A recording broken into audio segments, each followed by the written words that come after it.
Hi அஸ்ஸலாமு அலைக்கும் பிஎம்இஸ்ல இன்னைக்கு நீங்கள் பார்க்க போகிறது வெள்ளிக்கிழமை அன்னைக்கு எடுக்கப்பட்ட ஒரு மினி vlog. வெள்ளிக்கிழமை ஒரு மகிழ்ச்சியான நாளாக தான் இருக்கும். இன்றைக்கி ஜும்மா நாள், அது கூட மறுநாள் சனிக்கிழமை லீவு அப்படின்றதுனால கொஞ்சம் வைப்போடு தான் டியூட்டிக்கே போவோம்.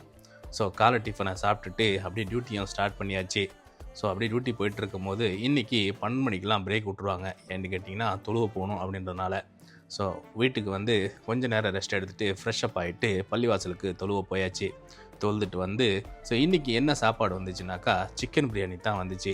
அதை சாப்பிட்டுட்டு டியூட்டிக்கு போயிட்டு ஈவினிங் போல் வந்து ஒரு சூடாக டீயை போட்டு குடிச்சிட்டு மகரிபியம் தொழுதுட்டு அப்புறம் என்ன டின்னருக்கு என்ன குக் பண்ணிக்கிட்டேனாக்கா முட்டையை சும்மா கிண்டிட்டு அது கூட சப்பாத்தி வச்சு டின்னரை சிறப்பாக முடிச்சாச்சு. ஸோ என்னோட டே இன்றைக்கி இப்படி தான் போச்சு. நம்ம சேனலில் புதுசாக பார்க்குறவங்க சப்ஸ்கிரைப் பண்ணிக்கங்க, லைக் பண்ணுங்கள், கமெண்ட் பண்ணுங்கள், உங்கள் ஃபேமிலி அண்ட் ஃப்ரெண்ட்ஸுக்கு ஷேர் பண்ணி விடுங்க. வேறு ஒரு வீடியோவில் சந்திப்போம். நன்றி.